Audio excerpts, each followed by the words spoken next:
Қызықты мамандықтар жайында көп білгің келе ме? Бірақ сұрауға ыңғайсызданасың ба? Онда сұрақтарды сен үшін біз қоямыз. Жақсылап жайғас.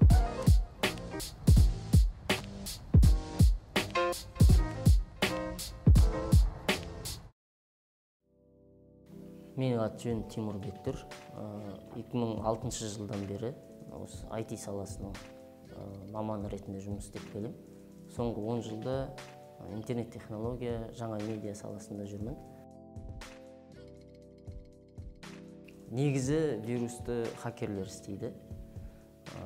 Оның не үшін жасағанда мақсаттары әртүрлі. Біреулер құпия ақпаратқа қол жеткізу үшін, біреулер айталық қаржылық ұйымдардың ақшасына немесе жеке адамдардың электронды әмиянына қол соғу үшін жасайды. Бірақ ол вирусты жасау технологиясы күннен күнге дамып жатқандықтан, оның қарапайым түрлері осы хакинг саласына дейміз бе, әлде біреудің электронды жүйесіне кіруге қызығушылық танытып жүрген жастарға оңай болып келе жатыр, қолына түсу.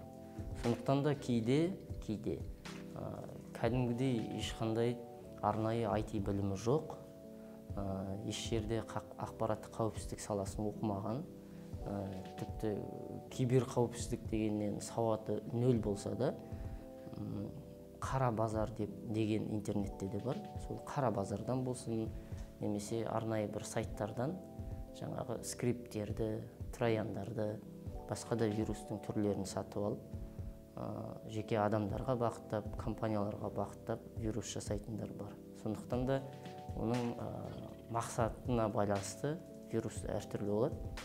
Сондықтан не үшін жасайды дегенге әр хакер өзі әртүрлі жауап береді. Біреулер ойнап жасайды, еріккеннен жасайды.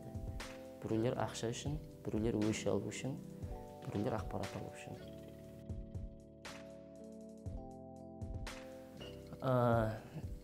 Себебі біз база данных деген бар, ақпарат қоры деп аталады, мәліметтер қоры деп аталады. Сол біз қазір орталықтандырылған ақпарат қорын пайдаланамыз, мәлімет қорын.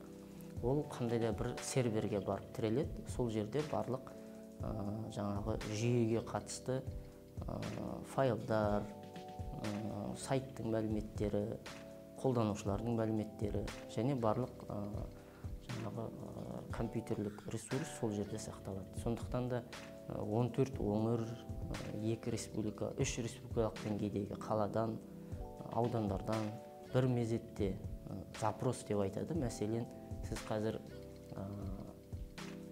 еңбекпен қамту орталығы болсын, немесе халыққа қызмет көрсету орталығына барып, қандай да бір мекен-жай болсын, енді қазір мекен-жай анықтамасы жоқ, бірақ зейнетке шыққаныңыз жөнінде болсын, немесе атыңызды өзгерту жөнінде болсын, куәлігіңізді қалыпқа келтіру жөнінде болсын, әйтеуір қандай да болмасын, кез келген ақпаратты сұранысқа жіберген кезде соны запрос деп айтады. Соның барлығы бүкіл Қазақстан бойынша жаңағы бір серверге қалай бағытталады. Сөйтеді де бір мезетте бірнеше запрос жасалғандықтан, оны кейде IT саласының тілінде DDoS деп айтып жатады. DDoS негізі хакерлер қолданатын термин. Яғни бір IP адреске, яғни бір жүйенің компьютерлік адресіне бір мезетте бірнеше мәрте сұраныс жіберу. Осыны DDoS деп айтады. Яғни халық бір мезетте айталық 42.500 теңгенің өтінішін беретін болса, немесе зейнетке шығып жатқандағы алатын ақшасын жаңағы үй алуға аударатын болып, бір мезетте миллиондаған запрос жіберетін болса, онда әлгі мәліметтер қорын істеуге бөлінген сервердің күші оған жетпей, жаңағы бір мезетте жіберілген сұранысты көтере алмай, оны тырнақшаның ішінде құлап қалды деп айтады. Мәселен, сіз үйге есікті ашқан кезде адамдар бір-бірден кіреді, бірақ сіз үйде есігін ашқан кезде 100 адам қатар кіре алмайды, олар бір-бірден кіру керек қой. Ал егер 200 адам кірсе қалай болады, немесе 1000 адам қатарынан кірсе қалай болады. Сіз оны қызмет көрсетіп шамаңыз жетпей қалады. Сондықтан мәліметтер қорының күшіне, ол сақталған серверге және әр жаңағы бір мезетте запрос жіберілген кезде соның барлығына жауап беріп үлгеру үшін компьютерлік жаңағы базаның жүйесін жақсарту керек, техниканың характеристикасын арттыру қажет болады. Сондықтан да осындай жағдайға кездесіп жатамыз. Scalable сервер деген бар, яғни мәселен Amazon деген компанияны естіген боларсыздар. Amazon компаниясы оның бірінші солар жасап бастады, Scalable сервер деген. Ол мысалы қай уақытта қолданушылардың сұранысы көбейген кезде серверде автоматты түрде өзінің жаңағы қуатын, серверіне mощность деп айтады. Сол өзінің қуатын, ол оперативті жады болсын, жаңа процессордың жаңағы жиілігі болсын, немесе жаңағы шлюз деп айтады, соған ақпараттың кіріп шығуын қамтамасыз ететін. Соның барлығын өзі автомат түрде азайтып, көбейтіп отыратын сервердің технологиясы бар.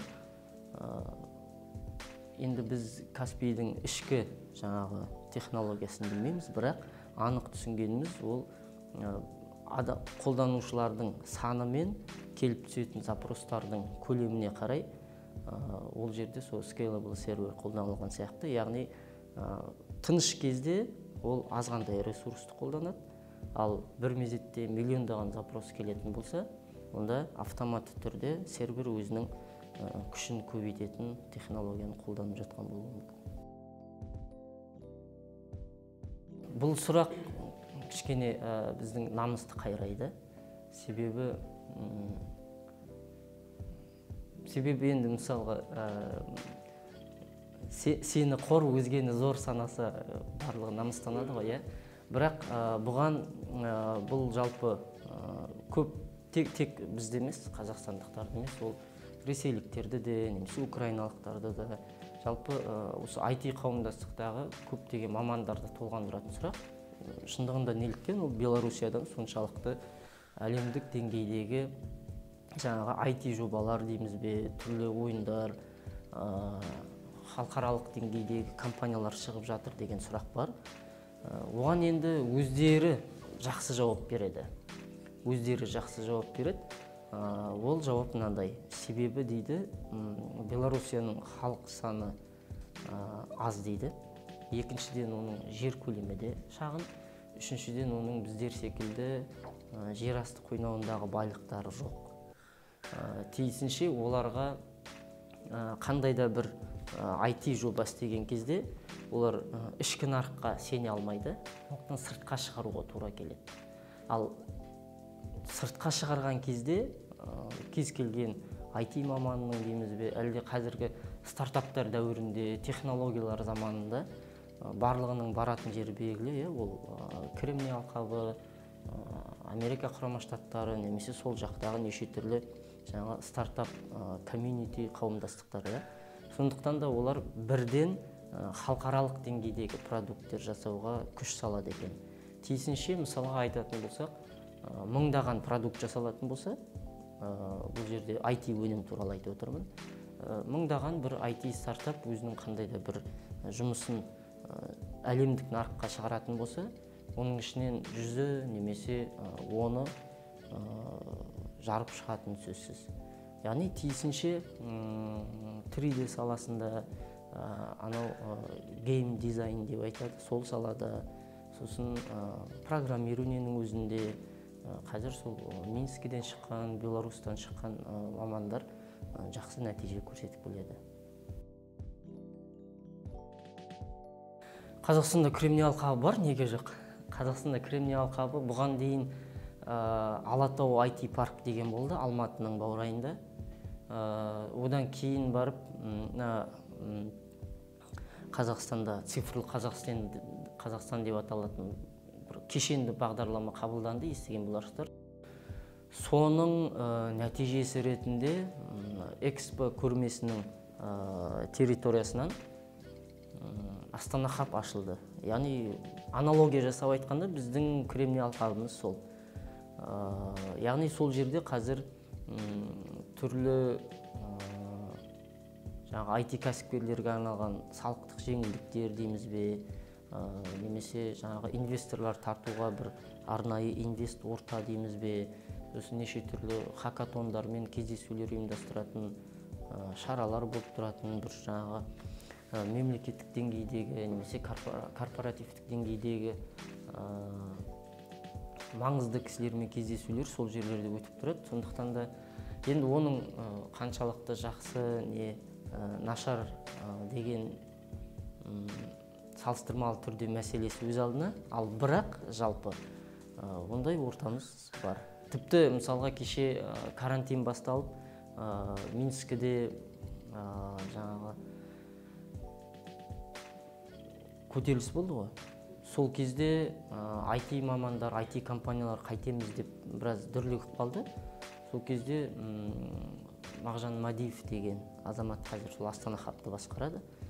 Сол жігіт арнайы жаңағы бағдарлама жасап, сол IT Белоруссияның, Минсктің, сол жерде ПВТ деп айтады, солардың резиденттерін біздің Астана хабқа шақырған кездері болды. Жоқ, көзілдірікті мақтан үшін тақпайды. Қаласам бұл көзілдірікті шешіп те тастар едім. Жоқ, ол негізі көзілдірік деген ол адам өзінің көзін бейберекетсіз қолданған деген сөзді білдіреді. Көзілдірік тағып жүрсе. Яғни ешқандай гигиена сақтамаған, жатып кітап оқыған, компьютерге үңіліп 24 сағат отырған деген секілді біраз симптомдардан хабар береді. Сондықтан да егер компьютерге жақын болсаңыздар, IT саласымен дос болғыңыз келсе, ол өте жақсы, бірақ көздеріңізді сақтаңыздар. Себебі биткоин соңғы кезде өзінің екінші дейміз бе, әлде үшінші дейміз бе, төртінші тынысын алып келе жатыр. Оның басты себебі осы жаңағы криптовалюта нарығындағы жаңа бір ойыншылардың қосылуымен байланыстырады.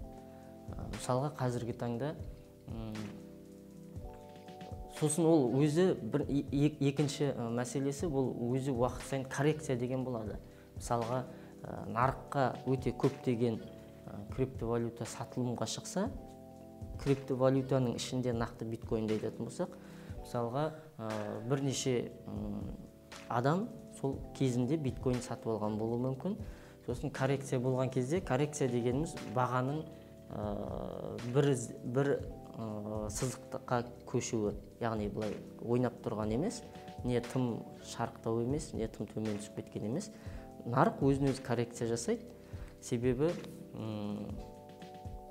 жаңағы көп сатып алғандар мен сатып алмай қалғандардың жаңағы ара жігін жақындату үшін бір-біріне. Соны нарық коррекциясы деп айтады. Сол кезде жаңағы көптеген криптовалютаның иелері өздерінің жаңағы әмиянында бар криптовалютаны саудаға шығарады. Сол саудаға шығарған кезде оны кейде адамдар алмай қалатын ситуациялар болады. Себебі құлайды ғой баға. Баға құлағаннан кейін көпшілігі ойлайды, бұл криптовалютаның, әсіресе биткоиннің ақыры болды деген сөз. Бұл пузыр болып шықты, бұл далбас әңгіме болып шықты деген ойда қалып қояды нарық. Содан кейін барып, себебі сатып жатқандар көп, бірақ ешкім алмайды. Содан баға құлдырай бастайды. Ал оны екінші жақтан бір ойыншылар сондай сәтті күтіп отырады да көптеп сатып ала бастайды. Сол кезде оның бағасы қайтадан көбейе бастайды. Сондай коррекциялардың бірінде болса керек, ойыншылар осы анау Winklevoss деген ағайындылары бар. Кезінде Марк Цукербергпен бірге сол Facebook секілді әлеуметтік желіні құрайық деп өтініш білдірген жігіттер. солар осы криптовалютаға инвестиция құюмен айналысатын бір мекемелердің бірі, компаниялардың. Солар бар. Сосын осы жақында ғана Илон Масктың компаниясы 5 миллиард доллар, қателеспесем, көлемінде инвестиция жасады.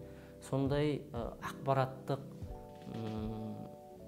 шумдар биткоиннің, оның ішінде жалпы криптовалютаның нарығын күшейте түседі.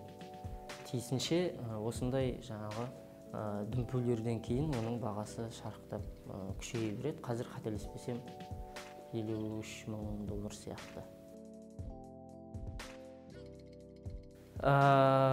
Болады, бірақ ол таза алаяқтық. Жалпы естеріңізде болсын, кез келген бір ажиотаж болған нәрсе, қандай да бір ақпараттың төңірегінде ажиотаж болатын болса, соның жанында алаяқтық бірге жүреді.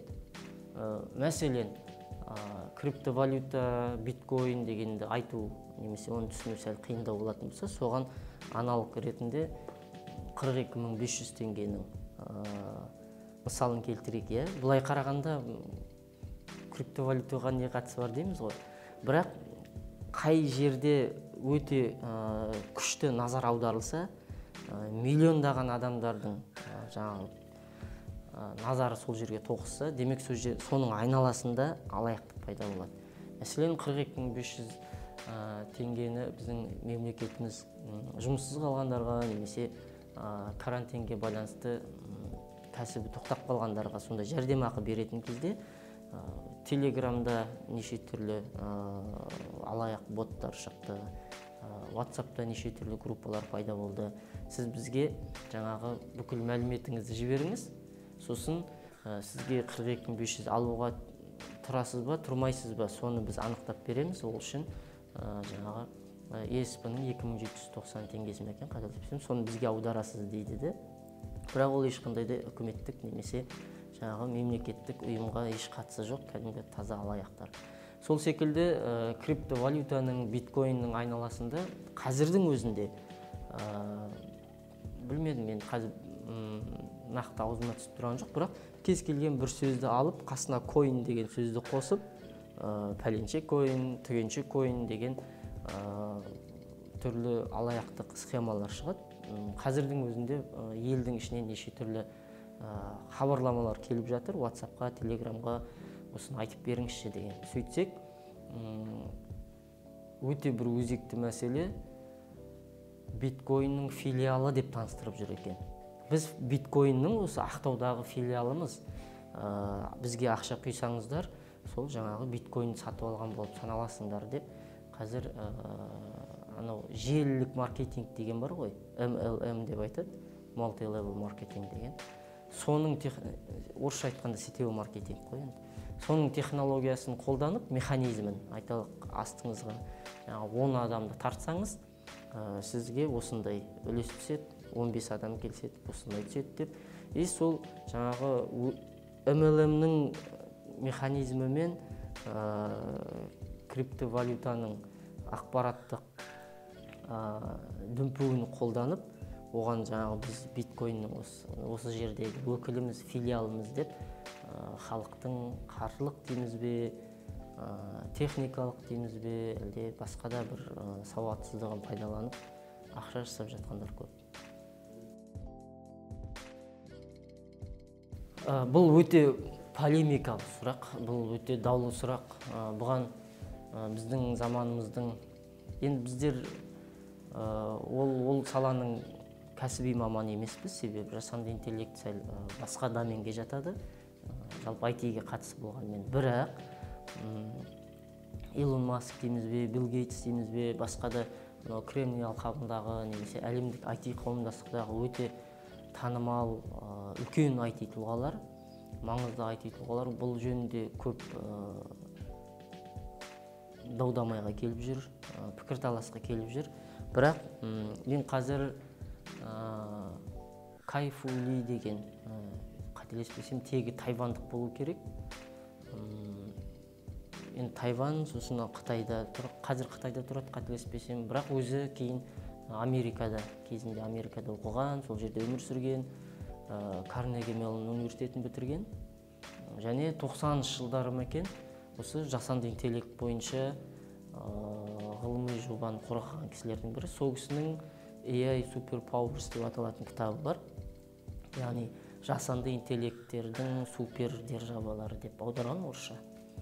Сол кітапты оқып жатқанда байқағаным жоқ, адамды басқара алмайды екен. Себебі жасанды интеллект деп біз қазір көріп жүрген жасанды интеллекттер ол өте жалпақ тілмен айтқанда бір линиялық функцияны ғана атқаратын жүйелер.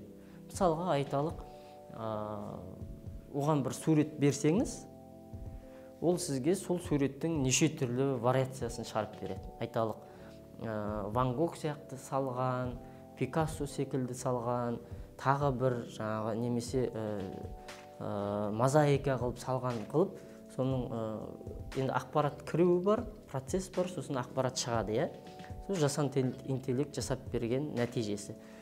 Яғни ол сіздің орныңызға өлең шығарып кетуі мүмкін емес те, себебі оның барлық функционалы сол суретті түрлендірумен ғана айналысады.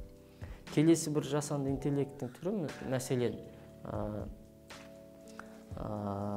камералар дейік, иә, адамның жаңағы бет-әлпетін танитын камералар болатын болса, ол өз ойдан оның ішіне басқа ақпарат кірмейді. Ол және тек базадағы өзі танитын ақпаратты ғана көре алады. Одан кейін жасанды интеллект міндетті түрде өзінің жаңағы датасет деп аталады, соған тікелей тәуелді. Датасет дегеніміз, мәселен, сіз қандай да бір жасанды интеллект қолданатын кезде, бір мысал айта қойыншы қазір.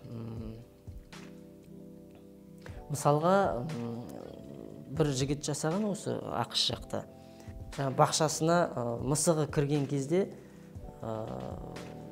жаңағы ауладағы газонға су шашатын несі іске қосылатын қылып істеген.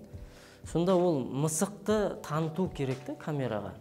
Демек, ол мысықты тану үшін жасанды интеллектке мысық дегеннің не екенін түсіндіру қажет.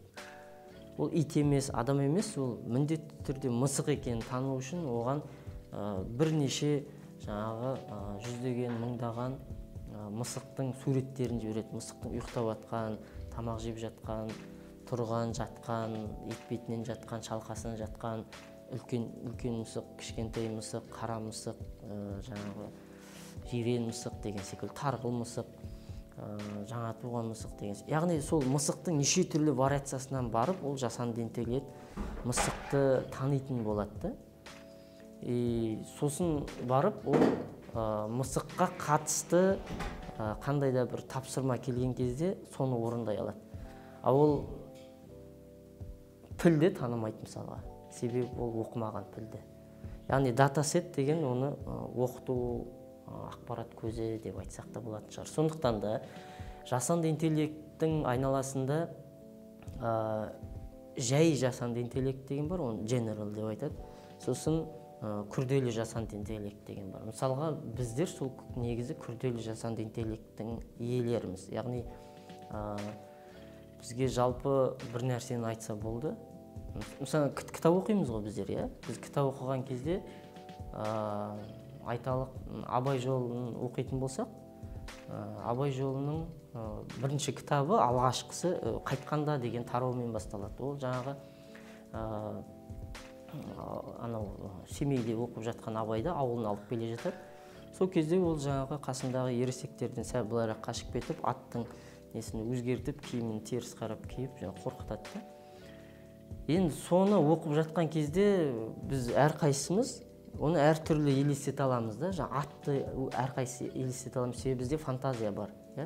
Ал жасанды интеллектте ондай өзінен өзі тыс пайда болатын ондай мүмкіндік енді бәлкім 50 жыл, 100 жылда, мысалға осыдан 50-100 жыл бұрын дейік пе, интернет болады деп ойлаған жоқ біз ешқайсымыз. WhatsApp арқылы бір-бірімізбен Америкада бір адам, Қазақстанда бір адам отырып тікелей эфирге шығады деп ойлаған жоқпыз. Сол секілді бәлкім жаңадан бір технологиялық шешімдер шығуы мүмкін, бірақ дәл қазіргі таңда жаңағындай өзіне берілген функциядан тыс басқаша ойлайтын және басқаша шешім қабылдайтын деңгейге әлі жасанды интеллект жете қойған жоқ деп айтылады. Java және осы жерді толықтыра кетейін. Ол Java біріншіден, екіншіден IT-шниктердің, IT мамандарының арасында мынандай әзіл бар. Көп адам, енді сырт адам жаңағы қандай да бір саланың ішкі кухнясын білу міндетті емес қой. Сондықтан кейде халық Java мен JavaScript-ті шатастырып жатады. Сол IT-шниктердің арасында мынандай әзіл бар. Java-ның JavaScript-ке қатысы дейді, Car-ның Carpet-ке қатысымен бірдей дейді. Car деген машина, Carpet деген кілемше деген сөзді. Яғни жай ғана аттары бірдей болғанмен екеуі екі түрлі тіл немесе екі түрлі технология дегенді білдіреді. Сондықтан да ол Java және JavaScript. Біз негізі қызық халықпыз, біз өте қызық халықпыз. Қалайсы, болашақ үшін өмір сүреміз бе, әлде біреу үшін өмір сүреміз бе, әлде айту қиын да енді. Мысалға біз көлік алатын болсақ, біз міндетті түрде джип алғымыз келеді. Әдемі көріну керек те, машина алды дегесін джип алғымыз келеді. Екіншіден, джип алмасақ та, седан немесе басқа алсақ та, оның ликвидность деп айтады ғой. Яғни қолданып болғаннан кейін сатып жібергенде осыдан бір 4-5 жыл бұрын сатып алған ақшасын кері қайтаруды ойлап отырамыз да. Енді бұл жерде бұл жақсы қасиет, жаман қасиет деп жатқан жоқпын, жалпы айтып жатырмын. Яғни біз әлі көлік алған жоқпыз, бірақ джип алғымыз келіп жүр. Немесе джипке ақшамыз жетпейтін болса да, көлік алғымыз келіп жүр. Бірақ ертең сатып жібергенде қалай болады екен деп соны ойлап жатамыз да. Яғни оның алғаннан кейін оны сатуды ойлап жатамыз, оны қолдану, оны бізге пайдасы әкелу, оны әлі ойлап жатқан жоқпыз. Осындай. Сосын үшіншіден оны алғаннан кейін басқа адамдар вау деу керек та, міндетті түрде. Қайдан алдың, қанша алдың деген сөздерді естігіміз келеді. Сосын шама келгенше аз ақшаға көп қуатты дүниені алғымыз келеді. Осылардың бәрі тоғысып келген кезде 100 000 теңгеге бір жақсы бір ноутбук айтып жіберші деген секілді сұрақ шығады. Шындығында олай емес негізінде. Негізінде машинаны да, басқа да техниканы, тіпті фотоаппаратты мысалға, мәселен, сізге қазір енді суретке түсіруді үйреніп жүрген адам бір 50 000 теңгеге бір Mark III алсам екен десе, мысалға, түсінбейсіз ғой енді, оның үстіне ол Mark III-ді қолданып та білмейді. Себебі ол бар болғаны ол жаңағы суретке түсіру режиміндегі А деген кнопкаға қойып қояды. Сонымен түсіреді. Ол жаңағы экспозициясын келтіру, жаңағы алыс жақын фокусын тарту, жаңағы шумды азайту, көбейту дегендерді ол әлі көп нәрсені үйрену қажет ол кісіге.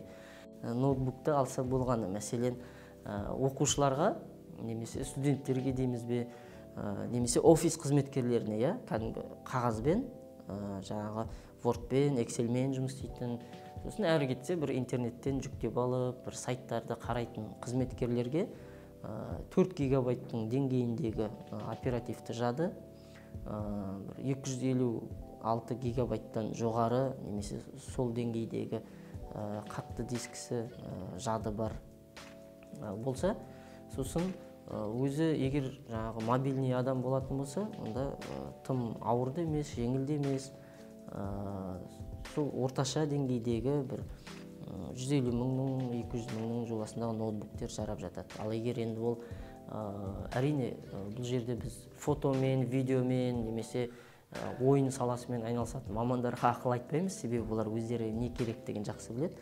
Ал екінші деңгейдегі сәл кішкене компьютермен көбірек қызмет атқаратын, немесе жаңағы аудио, видео картасына күш түсіретін мамандар болатын болса, оларға әрине ол кемінде 16 гигабайт оперативті жадысы бар, кемінде қазірде енді жады деген түкке тұрмайды, сондықтан 1 терабайт жаңағы жесткий дискісі бар, оның ішінде жаңағы жылдам қозғалатын, дыбыс шықпайтын SSD деген секілді хард дискін қолданатын ноутбуктерді қолданса болады. Бірақ негізінен қарапайым халық үшін 14-тік немесе сол 15-тік жаңағы дюйм өлшемдегі, сосын енді осы жерде маңызды айтатын нәрсе ол Asus па, Samsung пе, Toshiba ма, немесе HP ма деген секілді олар негізі техникалық параметрге жатпайды. Осыған қатты мән берсе екен деген ойымыз бар. Қазақстанда қазір IT саласын оқытатын университеттер біртіндеп көбейіп келеді. Осыдан бір 4-5 жылға қарағанда қазір жақсы, енді соншалықты көп таңдау болмаса да жақсы таңдаулар бар. Айталық, Алматыда халықаралық IT университеті бар, Алматыда Сүлеймен Демирел атындағы университет бар. Сосын нархозда да жақсы оқытады, КБТУ да жақсы оқытады. Сосын негізінен кәдімгі Әл-Фараби атындағы мемлекеттік университет бар ғой. Негізі ол жерде бір арнайы маманданған бір ортаны байқамадым. Бірақ оның жаңағы физмат саласындағылар, сосын соның айналасында жүргендер жақсы көзге көрініп жүр. Сосын міндетті түрде әрине ол Астанадағы Назарбаев университеті мен былтырлар ғана ашылған Астана IT университеті. Негізінен осылар жақсы. Сосын соңғы кезде жалпы өздеріңіз байқайтын болсаңыздар, негізі Қазақстанның бір IT отаны дейміз бе, жақсы бір IT жобаларымен көзге түсіп жүрген. Мысалға Хостер.kz бар, Flip.kz бар, WebPay бол қателеспесем, сондай біраз ауқымды IT жобаларымен көзге түсіп жүрген Қарағанды университеті де мықты деп есептеледі. Ол әртүрлі. Негізі менің естігенім 5 миллионға дейін анықтап алады. 5 миллион теңгеге дейін. Бірақ әрине ол үшін бізде IT компаниялар өте аз, біріншіден. Сондықтан ол орынға вакансия саны өте шектеулі немесе жоқ деуге де болады. Екіншіден тәжірибе қажет, әрине. Үшіншіден сосын ол істейтін салаға да байланысты. Айталық, ол сондай бір ақша алып келетін сала ма? Мәселен, мұнай саласында ақша көп, банк, қаржы саласында ақша көп. Бір инфраструктура, ауыл шаруашылық саласында негізі маржасы деп айтады, маржинальность деп айтады, ақша саласы көп.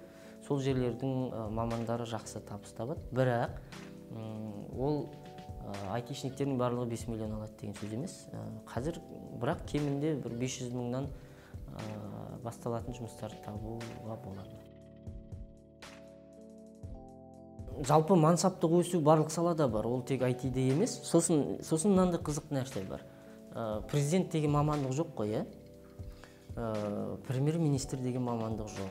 Дәл сол секілді компанияның басшысы, президент, қазір директор, жаңағы құрушы дегенді CEO деп айтып жүрміз ғой. Қандай да бір компанияның CEO-сы деп айтады, Chief Executive Officer деген сөзден шыққан.